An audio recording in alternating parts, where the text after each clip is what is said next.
High views.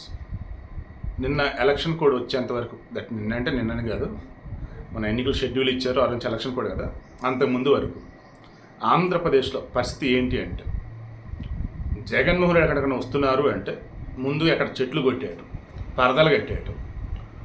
అతను జగన్మోహన్ రెడ్డి రాగానే కొంతమంది వస్తారు, వాళ్ళ పనులకి జగన్ పొగట్టమే. ఎవరు రావాలంటే పెయిడ్ బ్యాచ్, పేటీఎం బ్యాచ్, ఇంకేదైనా అనుకోవచ్చు. Vasavi online services. మా వద్ద పాస్పోర్ట్ వీసా సర్వీసెస్ కలవు. వీసాలో 99% అప్రూవల్ సక్సెస్ రేట్ ఉంది. Please contact 8019482544. ఇప్పుడు ఎన్నికలు కూడా అమల్లో లేదు, అప్పుడు ఎన్నికలు కూడా అమలు లేదు, ఇప్పుడు ఎన్నికలు కూడా అమల్లో ఉన్నప్పుడు ఏంటి, ఇష్టం వచ్చినట్టుగా చెట్లు కొట్టేటాలు, పరదాలు కట్టడాలు అండ్ జనాలు రానికుండా ఆపటాలు చేయకూడదు. సో ఇప్పుడు జగన్మోహన్ రెడ్డి వెళ్తున్నాడు కదా, మేమంతా సిద్ధం అంటూ బస్సు యాత్ర అది చేస్తున్నాడు కదా. గతంలో డీజీపీ నుండి గౌతమ్ సవాంగ్ చెప్పినట్టు భావ ప్రకటన అండ్ వారికి ఉన్నటువంటి ఫీలింగ్స్ని వ్యక్తపరచడం ఏంది, చెప్పులేసా? అవును, ఆయన చెప్పింది అయితే అదే. సో అలా రాయలసీమలో ఎక్కడో చెప్పులు అయిపోయారు. మొన్న మధ్య ఇంకొంతమంది వచ్చేసి ఓపెన్ నిలదీస్తూ ఉంటే వాళ్ళని కాదని వెనకలాగారని సమ్మెద అన్నారు. ఇక నేను విజయవాడలో వచ్చేసి అది ఇప్పటికి నేను రాయి తగిలింది అంటే అసలు నేను నమ్మలేకపోతున్నా. అది ఒక డ్రామాలాగా అనిపిస్తుంది. పాపం అన్యాయంగా పిల్లోడిని రిరిగిస్తున్నారని నాకు అనిపిస్తుంది. ఒకవేళ అది నిజమని అనుకున్నా, చూడండి, అంత సెక్యూరిటీ ఉండి కూడా ఒక సీఎం చిన్న గులకరాయి తగిలిందే కూడా ఈ వ్యవస్థ అన్నది దాని ప్రాపర్ వేలో ఆయన కాపాడలేకపోయింది. అంటే ఆయనకి చనిపోయాడు అన్న పెద్ద పెద్ద పదం కాదని బాబు, కాపాడలేకపోవడం అంటే అది తగలకుండా చూసుకోవాలి కదా, అది నేను అనేది. అంటే ఫెయిల్యూర్, భద్రతా ఫెయిల్యూర్. ఈ గోదావరి జిల్లాలోకి ఎంటర్ అయ్యి తెలిసిన గోదావరిలో వాళ్ళు ఎక్కడ మామూలుగా ఉండదు.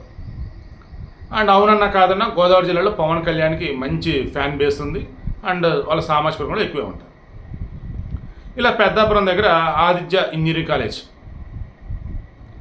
జగన్ కాన్వాయ్ వస్తుంది అండ్ వాళ్ళు అదేది ఉంది కదా అండ్ బస్సు, వీళ్ళకి రాకపోతే ఆబ్సెంట్ ఇస్తారని చెప్పారంట. పిల్లోడు ఎవరు చెప్తున్నాడు. వీళ్ళంతా ఎందుకు వచ్చారనుకున్నారు, ఇక్కడికి రాకపోతే ఆబ్సెంట్ వేస్తున్నారు, అందుకే వచ్చారన్నారు. ఏం చేస్తారు ఇంకా వాళ్ళు వచ్చి, బాబులకే Babu Kalyan Babu, CM Kalyan go back CM ఎవరిని, జగన్ని. దెబ్బకి జగన్ సౌండ్ లేదు ఇంకా. వాళ్ళంతా మళ్ళీ చదువుకునే పిల్లలే, అంతా యూతే, హార్డ్లీ 17, 10 సంవత్సరాలు, 19 సంవత్సరాలు, 20 సంవత్సరాలు అంతే. పెయిడ్ ఆర్టిస్టులు లేకుండా పద్ధతిగా జనాలు స్వచ్ఛందంగా కనుక జగన్మోహన్ రెడ్డి సభలకు గతంలో కూడా వచ్చినట్టయితే దెన్ మైక్ కనుక వాళ్ళకి ఇస్తే వాళ్ళు చెప్పేది. నిన్న ఈ గోదావరి జిల్లాల్లోనే సామాన్య యొక్క బైట్స్ అనమాట. వాళ్ళు చెప్తున్నారు కదా కొంతమంది, అమ్మ బాబాయ్ ఘోరం అసలు ఆ బూతులు, నేను వినలేదు కానీ బూతులు వద్దు, మనం నార్మల్గా అందులో టాపిక్ డిస్కస్ చేద్దాం. ఇప్పుడు మా తాత ముత్తాతల నుంచి మాకు ఆస్తి వచ్చింది, అందులో పొలాలు ఉన్నాయి, దానికి పట్టాలు ఉన్నాయి. ఈడెవడు అసలు, ఈడేస్తే అదేమన్నా, ఈడి ఫోటోలు ఏంటి మా పట్టాల మీద అని చెప్పేసి అతను అన్నాడు. ఇంక ఘోరమైన పదాలు వాడాడు. దాన్ని నాకు అనిపించింది, అవును కదా, జగన్మోహన్ రెడ్డి ఎవరు అసలు, ఒక రాష్ట్రానికి సీఎం. కొత్తగా ఈయన ఏమన్నా భూములకి పంచాడా? లేదే. వాళ్ళ భూములు వాళ్ళవే, వాళ్ళ దగ్గర ఉన్నాయి, పట్టాలు అన్నీ ఉన్నాయి. దెన్ మళ్ళీ కొత్తగా ఏదో సర్టిఫికేట్ లాంటివి, బుక్ లాంటివి ఇచ్చేసి మళ్ళీ వాటి మీద జగన్మోహన్ రెడ్డి ఫోటోలు ఏంటి? జనాలకు అర్థమవుతుంది కదా, ఎవరో కొత్తగా మాకు ఏదైనా ఇచ్చిన దానికి కానీ వాళ్ళ బొమ్మ వేసుకుంటే ఒక అర్థం. మావి మా దగ్గర ఉంటే కూడా అది మీవా కాదా అని చెప్పేసి మరల మేము నిర్ధారిస్తున్నామని చెప్పి దాని మీద వాళ్ళ ఇంటి ఫోటోలు ఏంటి? రేపటి రోజు మా ఇంట్లో ఆడవాళ్ళ విషయంలో కూడా వీళ్ళు తలదూరుస్తారని చెప్పేసి గవర్నమెంట్ పదాలు పడేడా పెద్ద ఆయన, నేను వాడదలుచుకోలే. సో నేను అంటున్నది ఏంటంటే, ఈరోజు ఎన్నికలు కూడా అమల్లోకి వచ్చిన తర్వాత ఆంధ్రప్రదేశ్లో ఉన్నటువంటి కుర్రవాళ్ళ నుంచి పెద్దవాళ్ళ వరకు, ఆడవారి నుంచి ముదుసుల వరకు ప్రతి ఒక్కళ్ళు నేను అంటున్నా స్వచ్ఛందంగా జగన్మోహన్ పరిపాలన ఎలా ఉంది ఏంటి చెప్పండి అమ్మంటే తిట్టకుండా తిడుతున్నారు. కళ్ళ ముందు అధ్వానం కనిపిస్తున్న రోడ్లు కానీ, దిక్కుమాలిన ట్యాక్సులు కానీ అండ్ నిరుద్యోగులు ఉన్నటువంటి వాళ్ళు కానీ, వాళ్ళ బాధలు కానీ, 5 సంవత్సరాలు మెగా వేసుకొని ఎదురు చూస్తే చివరికి డిఎస్సి మరలా ఎగ్జామ్ ఎన్నికల తర్వాత అనటం కానీ అండ్ జాబ్ క్యాలెండర్ చెప్పేసి మోసం చేయటం కానీ, మద్యపాన నిషేధం అని చెప్పేసి ఏరులే పారుతున్న మద్యం కానీ, రివర్స్ టెండరింగ్ వద్దు ఇబ్బంది అని చెప్పినా సరే పోలవరం రివర్స్ టెండరింగ్ వెళ్ళి దాన్ని అర్ధాంతరంగా దారుణంగా అలా చేయటం కానీ, నా ఇల్లు ఇక్కడే ఉంది రాజధాని ఇదే అని చెప్పేసి కబుర్లు చెప్పి ఇప్పుడు 3 రాజధాని అనటం కావచ్చు, 3 ముక్కలు ఆడటం కావచ్చు, చివరి కనీసం వైజాగ్కి వాళ్ళ పార్టీ హెడ్ ఆఫీస్లో మార్చుకోలేకపోయాడు. అది కానీ ఇలా చెప్పుకుంటూ పోతే అన్ని ప్రాక్టికల్గా మాట్లాడుతున్నా. ఇక నాడు నేడు స్కూల్స్ బాగు చేసేది అంటే ఏం బాగు చేశాడు? ఉన్న స్కూల్స్కి రంగులు వేసాడు కొంతమంది అంటారు.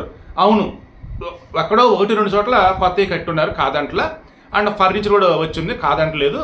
బట్ అర్ధాంతరంగా ఆగినవి ఎన్ని, కన్స్ట్రక్షన్లో ఉన్నవి ఎన్ని, అండ్ ఎన్ని స్కూల్స్ మూతపడ్డాయి? ఈ 3, 4, 5 తరగతులు వాళ్ళు పై తరగతిలో కలుపుతామని చెప్పి, అంటే పై తరగతులు ఉన్నటువంటి స్కూల్స్లో కలుపుతామని చెప్పడంతో ఈ 1-2 తరగతుల్లో పిల్లలు లేక ఎన్ని స్కూల్స్ మూతపడ్డాయి? అండ్ ఆ ఓలల్లో వచ్చేసి ఈ స్కూల్స్ లేకపోవడంతో ప్రైవేట్ స్కూల్స్లో జాయిన్ చేసిన వాళ్ళు ఎంతమంది?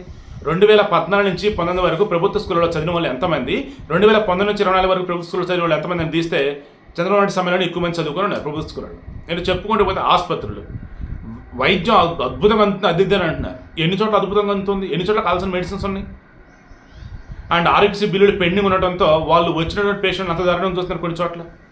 ఇలా చెప్పుకుంటే ప్రతి వ్యవస్థ, అమ్మఒడి ఇంట్లో అందరికన్నారు, ఇచ్చింది ఒకరికి, అది కూడా 15,000 13,000. ఆ తర్వాత చూసుకుంటూ ఉన్నప్పుడు రైతులకు వచ్చేసి డబ్బులు ఏది ఇస్తా ఉన్నారు, వాళ్ళకి పొలం ఎంతైనా ఉన్నాయి 12,000 అన్నారు. తీరా ఇచ్చింది ఎంత? 6,000. ఎందుకు మిగతా 6,000 సెంట్రల్ గవర్నమెంట్. మాది జనాలు మొత్తం మళ్ళీ ఏదైతే చూపేసరికి ఇంకో 1,000 యాడ్ చేస్తే 13,500 అన్నారు. మరలా 6,000 వచ్చింది సెంట్రల్ గవర్నమెంట్. ఈ ఇళ్ళకి సంబంధించి టిట్కో ఇల్లు రూపాయికి మేము రిజిస్ట్రేషన్ చేపిస్తాం అదని అన్నారు. ఇవ్వకపోగా దారుణంగా అవి అట్లా ఉంచేశారు. పిచ్చి మొక్కలు వేరే ఘోరాతి గొరగని కొన్ని చోట్ల మన హడావుడిగా కొంతమందికి ఇచ్చారు. అవి కాస్త ఏంటి, సరైన వసతుల్లో జగనన్న కాలనీలు అన్నారు. అది వర్షాలు పడితే కాలనీలు కాస్త చెరువులు అవుతా ఉన్నాయి. ఇలా చెప్పుకుంటూ పోతే అన్ని చోట్ల కూడా భ్రష్టు పట్టించినాడు. ఈ పోలవరానికి సంబంధించి అయ్యేసరికి టైం అయ్యేటట్టుందని చెప్పేసి పట్టిసీమ అని చెప్పేసి టీడీపీ హయాంలో కట్టినారు. అది అసలు అక్రమం, అద్దెదిన హడావుడి చేశారు. ఆ పట్టిసీమ వల్లే కనీసం ఇప్పుడు కృష్ణా డెల్టా వాళ్ళకి నీళ్ళు ఇవ్వగలిగారు మన మధ్య. ఈ ప్రాజెక్టుల విషయాన్ని కనుక వచ్చినట్టయితే ఆ పులిచింతల దగ్గర వచ్చేసి ఆ గేటు మళ్ళీ పెడతానికి ఎంతో కొన్ని నెలల సమయం తీసుకున్నారు. అన్నమే ప్రాజెక్ట్ అసలు డ్యామ్ కొట్టుకుపోయింది, ప్రాజెక్ట్ కొట్టుకుపోయింది. ఆ తర్వాత మళ్ళీ అతి గతి లేదు, ఊళ్ళు కొట్టుకుపోయింది. అదేమంటే వీళ్ళు పథకాల ద్వారా మీకు ఇస్తున్నాం కదా, మీకు ఆ డబ్బులతోనే ఏదో పనులు చేసుకోండి చుట్టుపక్కల అని చెప్పేసి అదొక ఉచిత సలహా. ఎవరైనా మొన్న వచ్చి గడప మన ప్రభుత్వం అన్నారు. అప్పుడు వచ్చినప్పుడు అడుగుతూ ఉంటే వాళ్ళు బెదిరీటాలు, ఆ తర్వాత కొడతాలు, మురుక్కరాళ్ళకి దారుణం ఉన్నాయి. అంటే మీకు ప్రభుత్వం నుంచి డబ్బులు వస్తాయి కదా, డబ్బులతో బాధ్యత అని చెప్పే సలహాలు.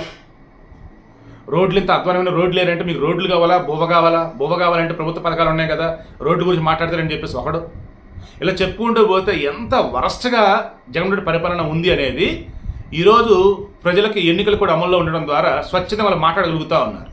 పోలీసులు వచ్చేసి వైసీపీ ప్రభుత్వం పక్షాలకు ఉండి కొమ్ము కాస్తూ జనాలను అడ్డుకుంటూ చేయకూడదు ఇప్పుడు. దాంతో జగన్ నిజస్వరూపం అంతా తెలిసిపోతూ ఉంది. పవన్ కళ్యాణ్ ఫ్యాన్స్ పవర్ అంటే ఏంటో చూపిస్తూ ఉన్నారు.